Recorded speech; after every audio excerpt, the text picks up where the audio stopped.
નમસ્કાર વિદ્યાર્થી મિત્રો, હું વિજય નાકિયા અને સ્વાગત કરું છું આપણી આ સરસ મજાની યુટ્યુબ ચેનલ પર. કેમ છો બધા? ખૂબ જ મજામાં હશો મિત્રો. હવે એક નવી શરૂઆત કરવા જઈ રહ્યા છે. જેમ કે આપણા જે 60 ડેઝનો કોર્સ હતો, હવે એમાં એકાદ લેક્ચર બાકી રહ્યો છે, એ કાલ કે પરમ દિવસમાં પૂરા થઈ જશે. હવે એમાં જે ટૂંકમાં જે કઈ વસ્તુ જોતી હતી, આપણે સ્પીકિંગ કરવા માટે અમુક વસ્તુની જરૂર પડે, થોડુંક એવું ગ્રામરની જરૂર પડે, બહુ એવું નહીં, હું દર વખતે કહું છું, બરોબર છે. બટ હવે આપણને બધી રસ્તો ખબર પડી ગઈ છે, આપણી ડીશમાં બધું પીરસાઈ ગયું છે. બટ હવે જમવું અને કેવી રીતે પેટમાં ઉતારવું એના માટેની આપણે એક નવી સિરીઝ શરૂ કરવા જઈ રહ્યા છે, મતલબ કે સ્પીકિંગ ઇંગ્લિશ. હવે ટૂંકમાં લિસનિંગની વસ્તુ મેં કીધું છે આપણા જે પણ પ્રીવિયસ લેક્ચર્સમાં કે ભાઈ જ્યારે પણ આપણે અંગ્રેજી શીખતા હોઈએ, કોઈ પણ ભાષા આપણે શીખતા હોઈએ, ત્યારે એમાં સૌથી વધારે લિસનિંગ ઉપર તેમજ સ્પીકિંગ ઉપર સૌથી વધારે ફોકસ કરવું પડે છે. તો જ આપણે એમાં પારંગત થઈ શકીએ અને બહુ સારું લેવલનું બોલી શકીએ. એમ આઈ રાઈટ? ઓકે. તો જે અમારા ઓફલાઈન ક્લાસીસ મારા ચાલી રહ્યા છે રાજકોટમાં, જે નક્ષત્ર એકેડેમીમાં, બરોબર છે, ત્યાં અમારે એક મારી સાથે જ મેડમ આવે છે, હેલી મેડમ, જે તમે જોઈ શકો છો. રેડી? તો we were discussing about this type of sessions કે મેડમ એવું શું કરી શકીએ કે જેથી કરી અને આપણા જે સબસ્ક્રાઈબર્સ છે, આપણા જે સ્ટુડન્ટ છે, જે ઓનલાઈન સ્ટુડન્ટ જે અહીં નક્ષત્રમાં નથી આવી શકતા, તો એ ઓનલાઈન એવું તો શું કરી શકે કે જેમ આપણે અહીં ઓફલાઈનના સ્ટુડન્ટ અંગ્રેજી ફટાફટ બોલી શકે છે, તો એ લોકો માટે આપણે જે એક્ટિવિટીઝ છે એ ચાલુ કરીએ. તો આવું અમે ડિસાઈડ કર્યું. અને જે અહીંયા નક્ષત્રમાં ટૂંકમાં કોઈ પણ એક્ટિવિટીઝ થાય છે અને તમે આપણા ધીમે ધીમે મારા જે સ્ટુડન્ટ છે એ વિધિન 2 months, વિધિન 2.5 monthsમાં કેટલું અંગ્રેજી બોલતા થઈ ગયા, એના વિડીયોઝ તમને પણ આ જોવા મળશે. તમે જોવો જ છો, ધનવી કરીને એક છોકરીના વિડીયોઝ હું મૂકું છું, તો એ કેટલું સુપર લેવલનું બોલે, તો એ કઈ પદ્ધતિથી બોલે છે, કઈ રીતે, એમાં એક્સપ્લેનેશન મારું હોય છે, મેડમની એક્ટિવિટીઝ અને જે સ્પીકિંગની પ્રેક્ટિસ છે એ મેડમ કરાવતા હોય છે. તો મેં પણ તમારા માટે મેડમને કીધું કે મેડમ કંઈક તો એવું કરીએ કે જે ઓનલાઈન બાળકો છે, જે અહીં નથી આવી શકતા, બાળકો હોઈ શકે, મોટા લોકો હોઈ શકે, કે બધાને આપણે એક ચાન્સ આપવો છે. તો એના માટેની આપણે એક સિરીઝ ચાલુ કરેલી છે. 15 થી 20 ટોપિક જે છે એવા દરરોજ લેક્ચર્સ આવશે, મતલબ કે દરરોજ વિડીયોઝ આવશે, 1 by 1 અલ્ટરનેટ હેલી મેડમના સાથે, બરોબર છે, કે જે તમને ઘણી બધી વસ્તુઓ ઇમ્પ્રૂવ કરાવશે કે ભાઈ શું છે ઇંગ્લિશ, કેવી રીતે શીખવું જોઈએ, એને શીખવા માટે કઈ કયા સ્ટેપ્સ ફોલો કરવા જોઈએ થ્રુ આઉટ ઇન ઇંગ્લિશ. તો આનાથી બે ફાયદા થશે. એક તો તમને બધી વસ્તુનો ખ્યાલ આવતો જશે, સાથે સાથે જે આપણે થ્રુ આઉટ ઇંગ્લિશમાં સ્પીકિંગ લિસનિંગ કરવાનું હોય છે એ તમને અહીંયા આ લેક્ચરોમાં બધી તમને અમે પ્રોવાઈડ કરીશું, કે જેનાથી તમને ફૂલ નહીં પણ ફૂલની પાંખડી, પણ હું તો કહું આખું ફૂલ જેટલો જ ફાયદો થઈ જશે, હું તમને ગેરંટી આપું છું. તો મિત્રો આ વિડીયોની અંત સુધી જોતા રહેજો. બધા વિડીયોઝ મેડમને આવશે. આજે લેક્ચર નંબર 1 છે, 2, 3, 4, 5, 6 એવી રીતના એમના અઢળક લેક્ચરો આવશે, સ્પીકિંગને લગતા, લિસનિંગને લગતા, જે થ્રુ આઉટ ઇંગ્લિશમાં જશે અને તમને એનાથી ઘણો બધો ફાયદો થશે. રેડી? અને મારા લેક્ચર એક્સપ્લેનેશનના, પ્રેક્ટિસના, વિથ ગુજરાતી, વિથ ઇંગ્લિશ તો આવતા જ રહેશે, એટલે એની ચિંતા નહીં કરતા. એટલા માટે જ મિત્રો, હજી તમે આપણી ચેનલને સબસ્ક્રાઈબ નથી કરી તો કરી દેજો, બરોબર. 3,62,000 લોકો જોડાઈ ગયા છે, તો તમે શેની રાહ જોઈ રહ્યા છો? તો ફટાફટ સબસ્ક્રાઈબનું બટન દબાવી દો, ચેનલને લાઈક કરી દેજો. વિડીયોને લાઈક કરી દો. ચેનલને તમે લાઈક કરો જ છો એટલે જ તમે આવતા હોય ને. હા, તો વિડીયોને લાઈક કરવાનું ભૂલતા નહીં, લાઈક કરી અને તમારા મિત્રોને શેર કરવાનું ભૂલતા નહીં, પણ સબસ્ક્રાઈબ કરવાનું ભૂલતા નહીં. રેડી? તો આવા નવા વિડીયોઝ જોવા માટે, આપણી ચેનલની સાથે જોડાઈ લેવા માટે બેલ આઇકન પણ દબાવી દેજો. જ્યારે પણ લેક્ચર આવે ને એટલે ટળીંગ દઈને તમને મેસેજ આવે, જેથી તમને ખબર પડી જાય કે અચ્છા લેક્ચર આવી ગયો, ચાલો જોઈ લ્યો. દરરોજ 9 વાગે સાંજે આપણે એક લેક્ચર અપલોડ કરતા હોય છે, આપ સૌ જાણો જ છો, કારણ કે તમે ડેઈલી જોડાવો જ છો એટલે તમને ખબર જ હશે. ઓકે, શરૂઆત કરી આજના લેક્ચરની. તો મસ્ત રીતે જોજો અને છેલ્લે મને કહેજો, કોમેન્ટ બોક્સમાં કહેજો કે ખરેખર આ વિડીયોઝ છે તમારા માટે હેલ્પફુલ છે, તો આપણે આગળના વિડીયોઝ મૂકીએ. રેડી? તમે કહેશો તો એના આજના લેક્ચર તમે હેલી મેડમનું સેશન જોઈ લ્યો, બરોબર. હવે શરૂ થશે ટૂંક સમયમાં જ. રેડી? તો એ જોઈ લ્યો. એના શું તમને કેવું લાગે છે એ કોમેન્ટમાં તમે કહી શકો છો કે વેરી ગુડ છે મેડમ, સુપર મેડમ, જે કાંઈ પણ તમારે કેવું હોય, બરોબર. તો તમારા હાથના શબ્દો છે, તમારા મોઢાના શબ્દો, તમારા મનના શબ્દો તમે કોમેન્ટ બોક્સમાં કહી શકો. ઓકે મિત્રો, તો શરૂઆત કરીએ છીએ. હવે વધારે સમય નહીં લઉં. તો ખાસ સમજો અને અંત સુધી બન્યા રહેજો. Greetings of the day to all the viewers of this channel.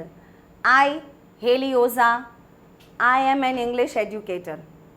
If I tell you something about myself, that will be my self introduction, but before that I want to say something very important. We are connected through one channel, right?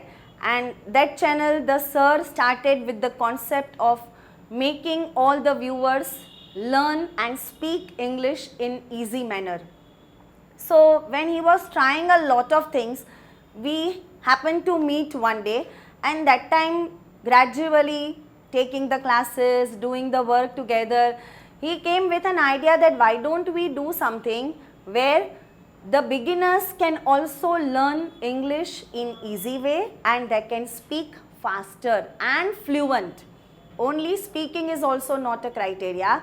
We got to know from many our learners that they want to speak fluently and fearlessly.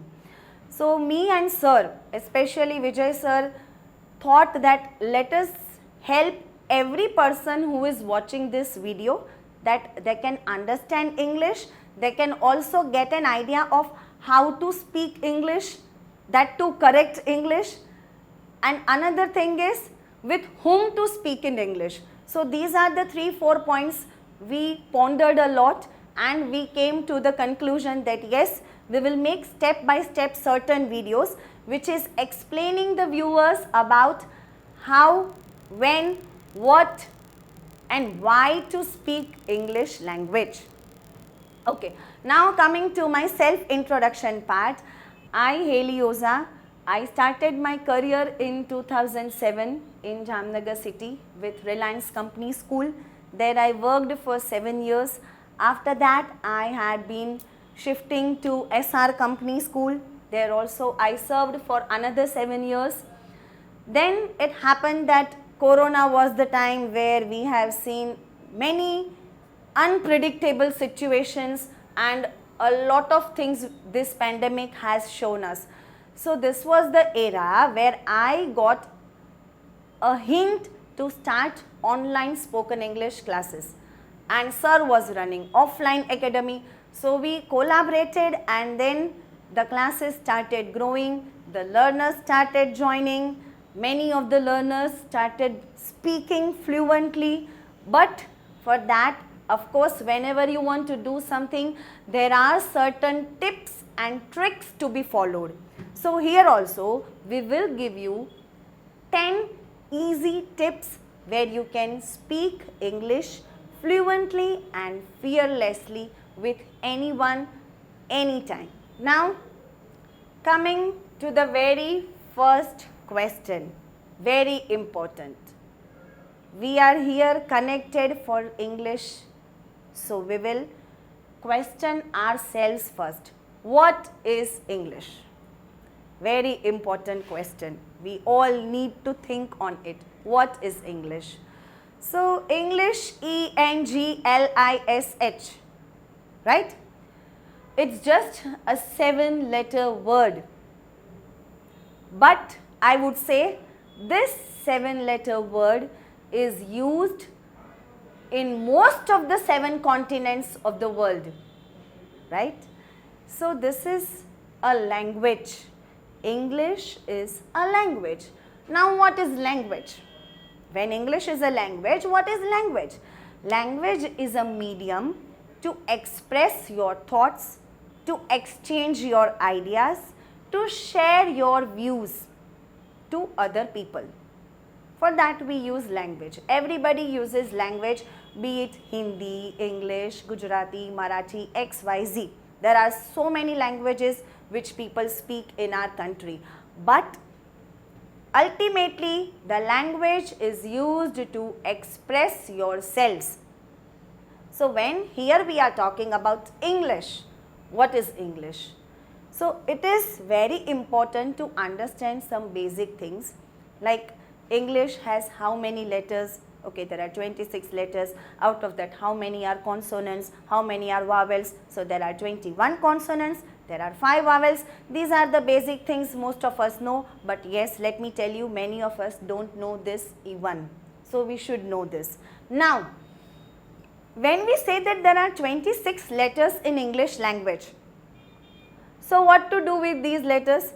So when you write more than one letter together, or you spell more than one letter, suppose A-M-M, A-R-E-R, so 2 letter, 3 letter, 4 letters, so these are called words. More than one words when you have.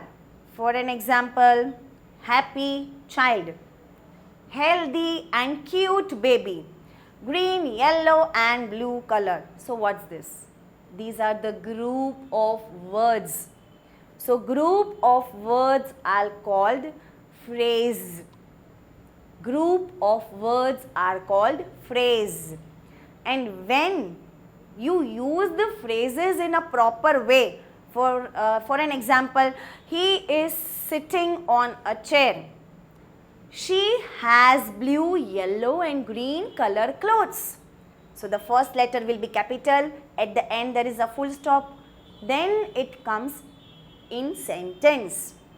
So letter, word, phrase, sentence, and then when you write so many sentences together in certain context, then it becomes a paragraph. Then it is called a paragraph or a passage. So this is all about the language English. Another thing I'll say here, just to add on a little about English language. We people, those who are watching this video, try to get one strong message that English is a language. It is treated by us as a subject, but it is a language. So use it like a language. Create that atmosphere for yourself where you can listen more English, where you listen this language more, and the more you listen this language, the more you will be able to speak it. So lastly, I would like to say that English is a very useful language for one and all. Okay મિત્રો, તો શું કહેશો? જોયું session? હે, અંગ્રેજી શું છે, કયા કયા જગ્યાએ બોલાય છે? અંગ્રેજીને એક વિષય તરીકે નહીં, એક સબ્જેક્ટ તરીકે નહીં, પણ એક ભાષા તરીકે આપણે બોલીએ એવું મેડમે સમજાવ્યું. ઘણી બધી વસ્તુઓ તમને કીધી. તો આ વિડીયો ના સમજાણો તો જે એક વખત જો લિસનિંગ તમારું પાવરફુલ થશે. આપણે ગુજરાતી વધુ પડતું તો લિસનિંગથી ને શીખા છીએ ને, તો એવી જ રીતે લિસનિંગ કરો. વધારે ને વધારે આપણા વિડીયોઝ આવશે 1 by 1. રેડી? અને આના પછીના નેક્સ્ટ વિડીયો, જો તમને આ વિડીયો પસંદ આવ્યો હોય તો પહેલાં લાઇક કરી દેજો, ચેનલને સબસ્ક્રાઇબ કરી દેજો અને મિત્રો સાથે શેર કરી દેજો. અને કેવો લાગ્યો વિડીયો એ કોમેન્ટ બોક્સમાં જણાવજો. જો તમને હેલ્પફુલ થયો હોય તો આપણે બીજા વિડીયોઝ મૂકીશું. 100% ડિપેન્ડ્સ ઓન યુ. તમે કયો તો મૂકીશું. રેડી? તો ખાસ મિત્રો, જે કંઈ પણ છે એ તમારે કહેવું હોય તો કહી શકો, અથવા તો ખાલી તમારે એક હાર્ટનું સિમ્બોલ તો ફરજિયાત મૂકવાનું જ છે મારા માટે અને હેલી મેડમ માટે. તો એટલું તો તમે કરી શકો ને? ઓકે, તો કરી દેજો મિત્રો. અને ખાસ બીજી એક વસ્તુ કે અંગ્રેજી ઇમ્પ્રૂવ કરવા માટે જે આપણી ટૂંકમાં વોકેબ્યુલરી બુક છે એ ફાઇનલી લોન્ચ થઈ ગઈ છે. હજી તમે નથી પરચેસ કરી તો કરી લેજો. 99 રૂપીસ છે. તમને અહીંયા શું કહેવાય QR કોડ આપેલો છે. QR કોડ ઉપર સ્કેન કરી અને તમે 99 રૂપીસ ટ્રાન્સફર કરી આ નંબર ઉપર સ્ક્રીનશોટ મોકલી દેશો ને, એટલે તરત જ તમને આ બુક વોટ્સઅપમાં તમને મળી જશે. એની તમે પ્રિન્ટ પણ કઢાવી શકશો. અને સાથે સાથે આપણી વોટ્સઅપ ચેનલમાં જોડાઈ જાજો.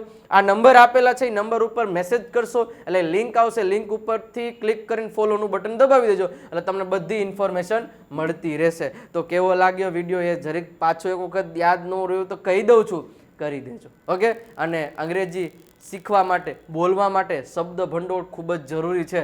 તો આ બુક છે ને એ બુક તમને ખૂબ જ હેલ્પ કરશે. બરાબર? ફક્ત 99 રૂપીસ જ પ્રાઇસ છે. બરાબર? તમે પ્રિન્ટ પણ કઢાવી શકશો, ઘરે પણ રાખી શકશો. રેડી? તો ખાસ ભૂલતા નહીં મિત્રો. નવા લેક્ચરમાં નવા ટોપિક સાથે નવા અંદાજમાં ફરી પાછા મળીશું. ત્યાં સુધી આવજો. Bye bye.